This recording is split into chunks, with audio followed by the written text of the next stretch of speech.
नमस्कार बच्चों, welcome back to my YouTube channel base of education Mantra. प्यारे बच्चों, आज की इस वीडियो में करने वाले क्लास 9th में पॉलिटिकल साइंस में चैप्टर नंबर 2 जिसका नाम है संविधान निर्माण। इस चैप्टर के हम मोस्ट इम्पॉर्टेंट क्वेश्चन को करने वाले हैं जो एग्जाम के दृष्टिकोण से बहुत ही महत्वपूर्ण है, क्योंकि आप सभी जान रहे हैं कि आपके एग्ज़ाम बहुत जल्द ही टर्म फर्स्ट के एग्ज़ाम होने वाले हैं। ठीक है, तो प्लीज़ वीडियो को पूरा अंत तक जरूर देखें जिससे दिए गए सारे क्वेश्चन को सही प्रकार से आप तैयार कर सकें। अगर आप हमारे चैनल पर नए हैं तो चैनल को सब्सक्राइब जरूर करें जिससे सारे वीडियो आपको आसानी से मिल सके और बेल आइकन को भी प्रेस करें। तो चलिए शुरू करते हैं, और वीडियो अगर पसंद आए तो वीडियो को लाइक करें और दोस्तों के साथ शेयर जरूर करें। तो चलिए हम शुरू करते हैं चैप्टर 2 जिसका नाम है संविधान निर्माण।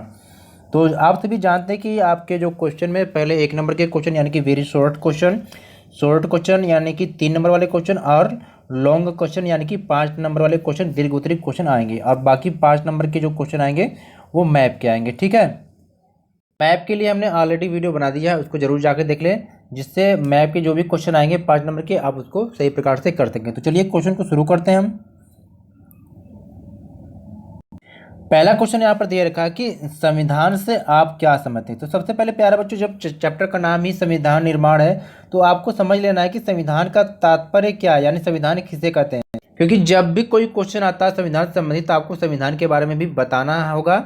तो सबसे पहले आप समझ लीजिए कि संविधान क्या होता है। एक नियमों कानूनों की पुस्तक होती है, यानी कि किसी भी देश के लिए क्या है, संविधान जरूरी होता है। तो भारत की जब बात की जाती है कि संविधान 2 टाइप का होता है, लिखित संविधान और मौखिक संविधान। जैसे मान लीजिए कि संविधान क्या होता है, कि नियमों कानूनों की पुस्तक होती है। जैसे भी किसी भी संस्था हो या देश हो या राज्य को चलाने के लिए एक संविधान की ज़रूरत होती है। जैसे आप अपने क्लास टीचर से जब भी छुट्टी या मांगने जाते हैं तो अप्लीकेशन लिख के लेके जाते हैं, ये लिखित हो गया। ठीक है, एक बिना अप्लीकेशन की जब छुट्टी मांगने जाते हैं तो वो आपका मौखिक हो गया। ठीक है, इसी प्रकार से संविधान भी होता है। तो भारत का संविधान पूरे विश्व का सबसे बड़ा संविधान है, वो भी लिखित संविधान है। तो चलिए देखते हैं इसकी परिभाषा को। संविधान लिखित नियमों की एक ऐसी पुस्तक है जिसे किसी देश के निवासी सामूहिक रूप से मानते हैं। क्यों मानते हैं? क्योंकि जिस देश में अगर वहाँ के निवासी निवास करते हैं तो पूरे देश को क्या है, उस संविधान को मानना पड़ता है। ठीक है, सेकेंड क्वेश्चन है कि रंग भेद से आप क्या समझते हैं। तो रंग भेद का मतलब होता है कि जहाँ पर नस्ल के आधार पर भेदभाव किया जाता है उसे नस्ल भेद कहते हैं। यानी कि रंग भेद क्या है, नस्ली भेदभाव पर आधारित होता है। ठीक है, उस व्यवस्था को कहते हैं, जैसे कि जो दक्षिण अफ्रीका में विशिष्ट तौर पर चलाई गई थी, जिसमें स्थानीय लोगों की चमड़ी के रंग के आधार पर भेदभाव किया जाता था। यानी कि वहाँ पर श्वेत और अश्वेत के बीच में भेदभाव किया जाता था। श्वेत मतलब जो गोरे लोग होते थे, और अश्वेत में यानी कि काले लोग। ठीक है, तो इस तरह का जब चमड़ी के आधार पर दोनों के बीच में भेदभाव होता है तो उसे रंग भेद, नस्ली भेदभाव कहते हैं। ठीक है, थर्ड क्वेश्चन यहाँ पर है कि संविधान सभा से आप क्या समझते हैं। देखिए, संविधान लिखने का जो कार्य है एक सभा को दी गई थी, तो एक सभा बनाई गई थी जिसका नाम है संविधान सभा। यानी कि संविधान सभा क्या है, यह संविधान का निर्माण करने वाली सभा को क्या है, संविधान सभा कहते हैं। ठीक है, अगला क्वेश्चन है क्वेश्चन नंबर 4 की संविधान सभा के अध्यक्ष कौन थे। तो संविधान सभा के जो अध्यक्ष बनाए गए थे डॉक्टर राजेंद्र प्रसाद को बनाया गया था। और संविधान सभा की अगर प्रारूप समिति की बात की जाती है तो संविधान सभा के प्रारूप समिति के जो अध्यक्ष थे वो डॉक्टर भीमराव अम्बेडकर थे। तो इनको भी आप जानेंगे। नेक्स्ट क्वेश्चन है कि संविधान सभा की प्रथम बैठक कब हुई थी। संविधान सभा की जो प्रथम बैठक हुई थी वो 9 दिसंबर 1946 को हुई थी। लेकिन एक चीज़ ध्यान रखना, तो इस दिन जो संविधान सभा के जो अध्यक्ष थे वो डॉक्टर राजेंद्र प्रसाद नहीं थे, टेम्परेरी रूप से किसी को अध्यक्ष बनाया गया था जिसका नाम था डॉक्टर सच्चिदानंद सिन्हा। बस आपको ये जानना नहीं है, बस आपको ये जानना है कि संविधान सभा के अध्यक्ष डॉक्टर राजेंद्र प्रसाद थे। ठीक है, और संविधान सभा की पहली बैठक 9 दिसंबर 1946 को हुई थी।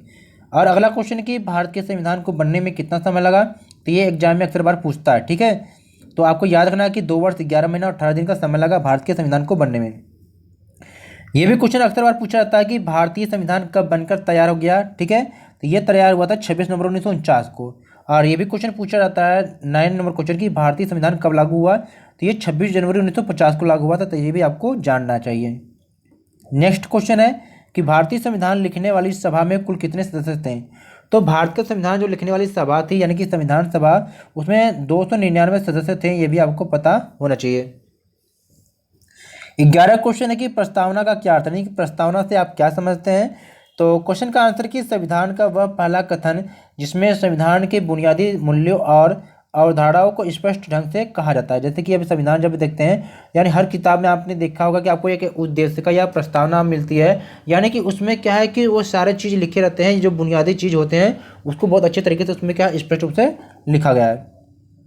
क्वेश्चन 12 को देखते हैं कि प्रभुत्व संपन्न से क्या अभिप्राय है। तो लोगों को अपने से जुड़े हर मामले में आंतरिक हो या बाहरी फैसला लेने का अधिकार हो, सर्वोच्च अधिकार हो, उसे प्रभुत्व संपन्न कहते हैं। जैसे हम कह सकते हैं कि जब हमारा देश अंग्रेजों का गुलाम था तो पूरी तरह से जो कानून बनाने का जो अधिकार था या फैसला लेने का अधिकार था वो अंग्रेजों के पास था। तो हम कह सकते हैं कि भारत के पास प्रभुत्व संपन्न नहीं था, ठीक है, नहीं कि संप्रभुता नहीं थी।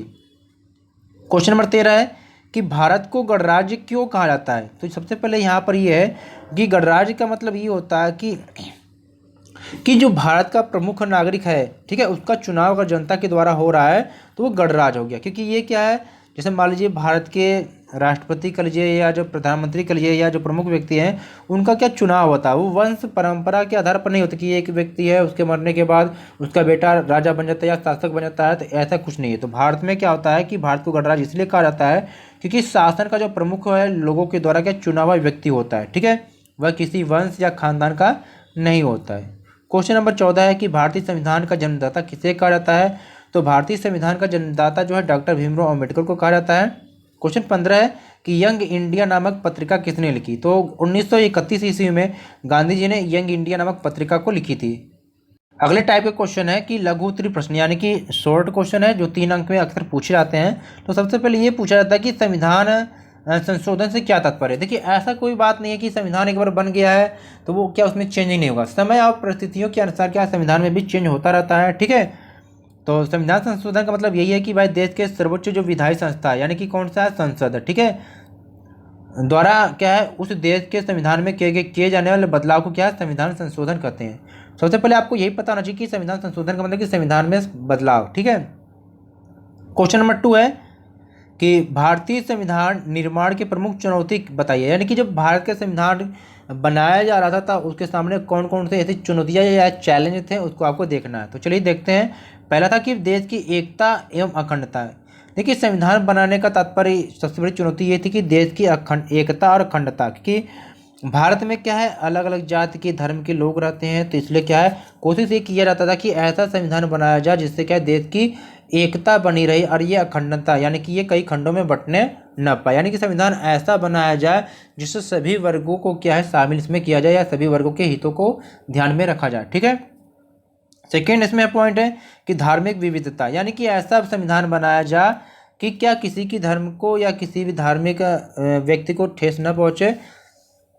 सामाजिक और आर्थिक असमानता, यानी कि समाज में जो सामाजिक या आर्थिक असमानता है ये भी क्या एक तरह से चुनौती थी संविधान निर्माण के लिए, ठीक है। संस्कृति एवं भाषाई विविधता, क्योंकि भारत में क्या है बहुत सारे संस्कृतियों के लोग रहते हैं, भाषा के लोग रहते हैं, तो एक तरफ से संविधान जो बनाना ये भी एक तरफ से क्या अपने आप में चुनौती था कि सभी वर्गों को एक साथ लेकर चलना, सभी की बातों को ध्यान में रखना, ये एक अपने आप में चैलेंज था, ठीक है। क्वेश्चन में जो थर्ड ये अक्सर एग्जाम में पूछा जाता है तो इसे तो नोट करके जरूर रखें क्योंकि एग्जाम में जरूर पूछा जाता है, ठीक है। क्या है कि हमें संविधान की आवश्यकता क्यों है। तो सबसे पहले आपको पता होना चाहिए कि संविधान होता क्या है। जब आपको पता होगा कि संविधान क्या होता है, क्या चीज़ है, तब आपको उसकी आवश्यकता महसूस होगी, ठीक है। तो संविधान नियमों कानून की पुस्तक है। संविधान के रहने से ये होता है कि हर एक प्रत्येक व्यक्ति, हर एक कमज़ोर वर्ग व्यक्ति अपने आप को क्या सुरक्षित महसूस करता है, ठीक है। अगर संविधान सोचो कि ना होता तो एक ताकतवर व्यक्ति कमज़ोर व्यक्ति को हमेशा सताता या उसको प्रताड़ित करता, ठीक है। तो इसलिए सबको क्या संविधान की आवश्यकता महसूस होती है। तो चलिए देखते हैं। तो संविधान की आवश्यकता, तो पहले पॉइंट में है कि लोकतांत्रिक सरकार का निर्माण और उसके कार्य तय करने के लिए संविधान की आवश्यकता होती है। सेकंड में देखते हैं क्या है। सेकंड में करा कि सरकार के विभिन्न अंगों के अधिकार क्षेत्र तय करने के लिए सरकार के कौन कौन से अंग है, 3 अंग है। विधायिका यानी कि कानून बनाना, कार्यपालिका यानी कानूनों का पालन करवाना, न्यायपालिका यानी कि जो कानूनों का उल्लंघन करता है उसको दंड देने का काम न्यायपालिका करती है। तो सरकार के जो तीनों अंग है इनके अधिकार क्षेत्र तय करने के लिए क्या संविधान की आवश्यकता है। अगले पॉइंट है कि सरकार को अपनी शक्तियों के दुरुपयोग से रोकने के लिए, देखिए सरकार क्या है कभी कभी ये अपनी शक्तियों का दुरुपयोग ना कर दे, इसलिए भी क्या है संविधान की आवश्यकता होती है। नागरिकों के अधिकार सुरक्षित करने के लिए आप सभी जानते हैं कि संविधान के द्वारा क्या है, सभी नागरिकों को 6 प्रकार के मौलिक अधिकार प्रदान किया गया है। ठीक है। अगला है कि अच्छे समाज के गठन के लिए। जब अच्छे समाज की बात करते हैं तो उसके गठन के लिए भी संविधान की आवश्यकता महसूस होती है। अब ये अगला टाइप जो क्वेश्चन है यानी कि लॉन्ग क्वेश्चन है, जिसको कह सकते हैं कि दीर्घ उत्तरीय प्रश्न, यानी कि 5 अंक वाले जो क्वेश्चन आपके एग्जाम में पूछे जाते हैं। ठीक है। वीडियो को लाइक जरूर करें, जितने भी प्यारे बच्चे देख रहे हैं तो वीडियो को लाइक जरूर करें, क्योंकि एक लाइक करने से आपका कुछ नहीं होता है, लेकिन आपका एक एक लाइक जो है हमारे लिए बहुत ही महत्वपूर्ण है, हमें मोटिवेशन का काम करता है। ठीक है। इसलिए हम आपके लिए, आपके पेपर के लिए बहुत सारी वीडियो बना कर लेकर आएंगे जो एग्जाम की दृष्टिकोण से बहुत ही महत्वपूर्ण होगा। तो वीडियो को लाइक जरूर करते रहें। तो पहला क्वेश्चन है कि भारतीय संविधान की प्रमुख विशेषताएं। ये भी क्वेश्चन एग्जाम में अक्सर बार पूछता है, तो इसको तो नोट करके ही जरूर रखें। ठीक है। ये वेरी इंपॉर्टेंट है।